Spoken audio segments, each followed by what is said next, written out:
back to Off the Post. In today's episode, we'll be choosing the 3 perfect signings for Chelsea next season. But anyways, as always, like, comment, subscribe. It is very much appreciated and it goes a long way in helping out build a community for my channel. And I just want to quickly say a massive thank you to everyone for all of the support on our most recent videos, all of our likes on, YouTube videos, on social media as well.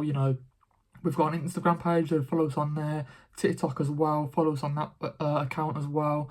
All the likes and the comments are amazing so far. That's where you can find all of my clips. I try and produce at least 4 each video. So, if you guys want to, watch back some of my highlights from my episodes at least, just to see if you want to watch the whole episode, then you can do that on social media. But let's get straight into the episode, shall we? Okay, we are choosing our 3 perfect signings for Chelsea next season. Now, starting off with the first player, this player for me, I've gone far and wide. I've scouted the whole world, some might say. No, I'm only joking. Okay, now this guy has been heavily rumoured to join Chelsea in the past couple of weeks, and that is Liam Delap. Okay, obviously that's a heavy rumour, and I feel like it is pretty much going to be a guarantee that will join Chelsea in the coming weeks. Obviously he's got that £30 million release clause, which makes him an absolute bargain for any club in the Premier League to go out there and sign Liam Delap, especially what he did with Ipswich Town last season, obviously scoring 12 goals and getting 2 assists in, I want to say, 37 appearances in the Premier League. So absolutely incredible scenes from Liam Delap.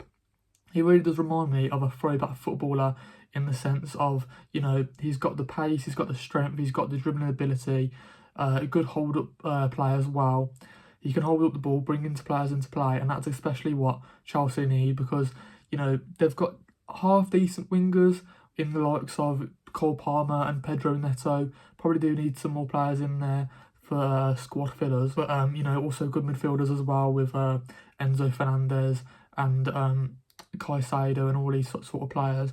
I feel like they probably do need another body in midfield, but I feel like you might see I don't think that's a priority. I don't think midfield is a priority compared to the other 3 players on this list for Chelsea next season. Let me just read out some stats from Liam Delap last season. Okay, he has played a total of 2,613 minutes in the Premier League, and he has been booked 12 times, tying him for the most yellow cards in the Premier League. So for me, that shows he is a bit aggressive, and maybe a little bit too aggressive at times, where he needs to rein it in a little bit. But I remember one game in particular against Arsenal, I'm pretty sure, right, where he sort of had the Polish centre-back Kivior in like a bit of like a headlock sort of thing. Not a headlock, that's a little bit too far, it's a little bit too I'm exaggerating a little bit, but like he was pushing and shoving Kivior, and I think he was pushing him to the ground, I'm pretty sure, which the Chelsea fans must love that, especially with that London rivalry going on there. So for me, I think Liam Delap is a fantastic signing. I think he's probably the perfect striker they probably could get. Obviously there's other players like Benjamin Sesko, Victor Osimhen, Isaac, but they're going to cost an arm and a leg, aren't they? And when you can get a Liam Delap for 30 million, why wouldn't you? You know what I mean? That's what I would do, especially when there's other players on the list that might cost a little bit more for your money. I really do think you are getting the value for money with Liam Delap here, because, let me just read out some key statistics. So obviously he's got 14 goal involvements, he's got 12 yellow cards, he's got 9.1 passes per game, he's got a 43.3 aerial duels won, and he's got a dribble success rate of 51.9%. So from that point of view, you need a striker who can dribble, you need a striker who can hold the ball, you need a striker who can win at their headers, and that's what you're getting with Liam Delap. That's what you're missing when you've got Nicholas Jackson up front. That's what you're missing when you've got like these players playing false 9 sometimes that I've seen this season. But yeah, I don't know what's going to happen to Nicholas Jackson now, whether he's going to be linked onto a move somewhere else, maybe like, I know Unai Emery's a massive fan of Nicholas Jackson from his time managing him at Villarreal, so maybe he could be a backup striker to Ollie Watkins.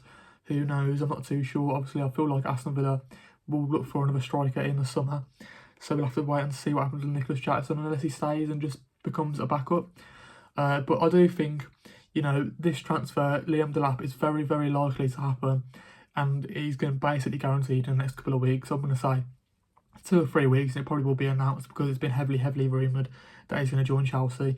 And, like I said earlier in the video, I've used my scouting knowledge to the absolute extreme here. I've scouted far and wide to try and find this striker, and it is Liam Delap. So that is my first player on this list. Moving over to my second player for the perfect Chelsea signing this summer. Okay, we're going over to a goalkeeper, because I feel like a goalkeeper is a second priority on this list for, you know, Chelsea. They've struggled so much last season with the likes of, they've got about like 6 or 7 goalkeepers, haven't they? Robert Sanchez, Petrovic, I'm pretty sure, like the Croatian or Serbian. They've got a Jorgensen, is he not Norwegian or something like that? I think he played the Conference League final and he did look pretty good in that game as well. But for me, the goalkeeper that will save them, the goalkeeper that will make them more secure at the back, will be Emiliano Martinez from Argentina, from Aston Villa. Of course, you know, this guy's had an absolute massive rise in the sport over the recent years, okay? You know, obviously starting out at Arsenal and then didn't really get a look in there for like 10 years, going out on loan every single season, and then he finally got that move to Aston Villa after winning the FA Cup in his first standout season for Arsenal. And he hasn't looked back since, has he? You know, gone on to be a Premier League regular, gone on to, you know, play for Argentina, win stuff for Argentina, you know, the World Cup, the Copa America, all this amazing stuff. And don't get me wrong, Emiliano Martinez is a world-class goalkeeper in his own right. I don't think he's on the same level as an Alisson, as a David Raya, as a even Mateo Sells this season. I feel like Mateo Sells has had a better season than Emiliano Martinez. I feel like he's probably top 5 goalkeepers in the league. But again, I think this season has probably been one of his worst at Aston Villa. He's let in so many, you know, he's made it so many errors this season compared to the previous ones. He's only had 8 clean sheets this season, only 8 clean sheets compared to, you know, previous seasons where he's got 13, 15 in a season. You know, he broke Brad Friedel's record of 15 clean sheets in the Premier League for Aston Villa. So he has been an absolute major, essential part of the Aston Villa team for the likes of, you know, Dean Smith, Steven Gerrard, and now Unai Emery. But I just feel like, you know, he is getting on in age. He's not getting any younger, and this probably might be the perfect time to move him on for Aston Villa, just because it hasn't been his best year, and I just think you could probably recoup about 40 to 50 million for him. Let me read out some stats about Emiliano Martinez this season, okay? So, in the 2024-25 season, Emiliano Martinez has played 37 games, conceding 47 goals and making 100 saves. Conceding 47 goals is quite a lot compared to last season, and obviously, don't get me wrong, he's had to play in all these cup competitions and the Champions League as well, so sort of dealing with both high level cup competitions, the Champions League and the Premier League, it might have been a little bit difficult to cope with at times. I'm not too sure, and obviously the major injuries at the back hasn't helped either, because Aston Villa have had so many injury worries this season at centre back, and it's always been chopping and changing between the two centre back pairings. Maybe that plays into a factor where Emiliano Martinez hasn't been the best, but I don't know. I feel like he should have done a little better than he actually has this season. Like I mentioned earlier, he's got a total of 8 clean sheets in the Premier League, which is quite low compared to the likes of David Raya with 10, I'm pretty sure, Alisson with 10, and Matt Sells with 13 clean sheets as well. So that is quite low in comparison. He's also had 5 yellow cards and 1 red card. If you think about it, Emiliano Martinez is a huge character, and he will lift up that crowd when they need it, especially. You know, let's say if you're 1-0 down in the game, 2-0 down in the game, and you need to come back, you're fighting to get that equaliser, you're fighting to get that winner in the game, he will cheer you on and he will lift up the crowd in that sort of sense to spur you on. But he's a little bit too aggressive at times, and he does make some rash challenges, whether that's rushing out to the box to try and get the ball ahead of the striker. You've seen that against Manchester United, against Rasmus Højlund, and it didn't really go in his favour that day. But I think overall, Martinez is a fantastic goalkeeper. He will more than likely win you games than lose you games. So for that reason why, I feel like he is one of the perfect signings in that goalkeeper position for Chelsea. For me, I think it is unlikely to happen because of that rivalry with Arsenal. You know, obviously that London derby, it will probably affect the likeliness of that transfer happening, because, you know, Emiliano Martinez is a very loyal person. He does come across as a loyal person. You know, he's always coming out and saying he wants to stay at Aston Villa, but there's been heavily rumours linked to this season that he might go to Saudi, he might go to Atletico Madrid as well. replacing Jan Oblak, so we don't know. It is looking like he might leave this summer for Aston Villa, but I feel like the key destination would be Chelsea, and I think that you could potentially get him for 40 to 50 million. I think that's a fair price for Emiliano Martinez. He's already, you know, one of the best goalkeepers in the Premier League. He has won multiple, you know, best goalkeepers in the world trophies at the moment, hasn't he? He's won 2 of those, even though I think he's underperformed this season. I don't think he probably deserved it ahead of certain goalkeepers in the league, in the world as well. But yeah, that is my second player. Moving over to my third perfect player for Chelsea, signing for Chelsea this season, okay, and that is, let me just get his name right here, Alessandro Bastoni, okay, the centre-back from Inter Milan, the Italian centre-back. Now this guy has looked one of the best centre-backs in the whole league this season, in the Champions League as well especially. This guy has performed every single time he's stepped onto the pitch, except for the Champions League final, okay, and obviously, you know, we don't want to mention that too much. You know, conceding 5 goals to PSG, that can happen to anybody, okay? That PSG team absolutely ran riot on the Inter Milan defence, of course, but stepping aside from the Champions League final, okay, Alessandro Bastoni has been an essential part to that Inter Milan defence ever since breaking through into that Italian team, okay? Let me read out some stats from him this season. He's played 33 matches in the Serie A, 13 in the Champions League, 4 in the Italian Cup, and 2 in the Supercoppa Italia as well, totaling 1,075 minutes played in the Champions League alone. He has 87.72 passing accuracy, 1.87 tackles per match, and 4.07 balls recovered per match, with a top speed of 32.55 kilometers per hour and a total distance covered of 85.51 km per match. Okay, that is a lot of stats. I've gave you a lot of stats there. Okay, let me just break some of these down. Right, an 87.72 passing accuracy is absolutely fantastic.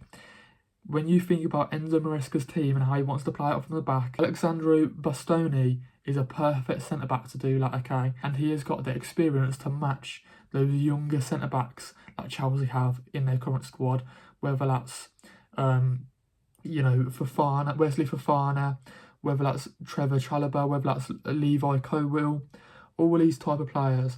I feel like Alexander Bastoni brings that well-worth experience that they need at the centre-back, because when you think about Chelsea's team, what they are lacking is experience in those, you know, spine of the team, whether that's goalkeeper, whether that's centre-back, whether that's striker.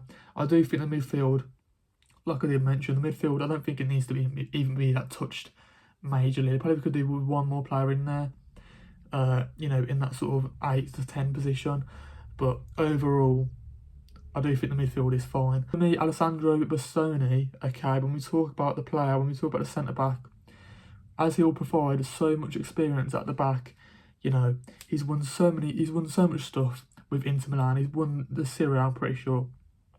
Got to multiple Champions League finals. Okay, yes, they've fallen at the final hurdle time and time again. But can Chelsea, right, maybe even compete for the league with these 3 signings? I don't know. It might be a little bit, I might be getting a little bit too ahead of myself when I'm saying this.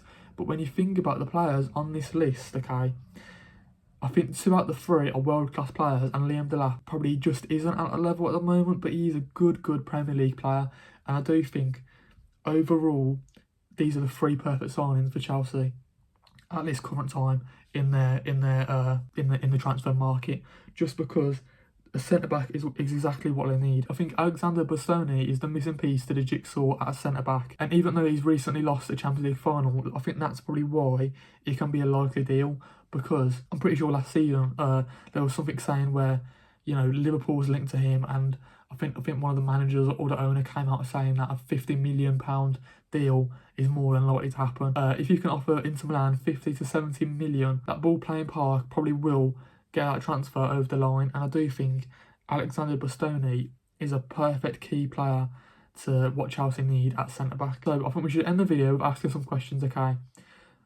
How do you feel about Liam Delap as your starting striker for Chelsea next season? Do you think he's the perfect player you could get at a striker. Do you think you could have signed a better striker ahead of Liam Delap? Could you have got a Victor Gyökeres, a Victor Osimhen, a Alexander Isaac, a Benjamin Sesko? How do you feel about Emiliano Martinez as a signing? Do you think he's at world-class level? Do you think the rivalry of Arsenal will sort of make it unlikely for him to get a transfer to Chelsea? I don't really know. How much do you reckon you could spend on him? How much you could get him for? 40 to 50 million maybe? How do we feel about Alessandro Bastoni at centre-back? Do you think he's the perfect player at a centre-back in there to buy for Chelsea? Obviously, you know, do you think you can get him at a cut price now that he's lost the Champions League? Could you get him for 50 to 70 million maybe? Who else would you want to see in that centre-back position? Is there another centre-back in the world, in the Premier League, in Europe's top 5 divisions that you might be looking at instead, who's been rumoured to join Chelsea? And yeah, are there any other positions that Chelsea needs to prioritise instead of the 3 that I've chosen? Do you need a midfielder? Do you need a left winger? Do you need a right winger? Do you need any fullbacks? I feel like the fullbacks are fine, but yeah, those are all my questions.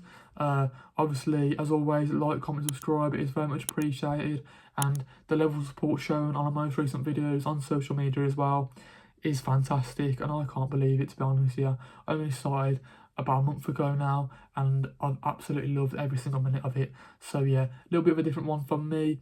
If you like these videos, let me know in the comments, and we'll be doing more of them. So again, I will see you guys in the next video, and peace out.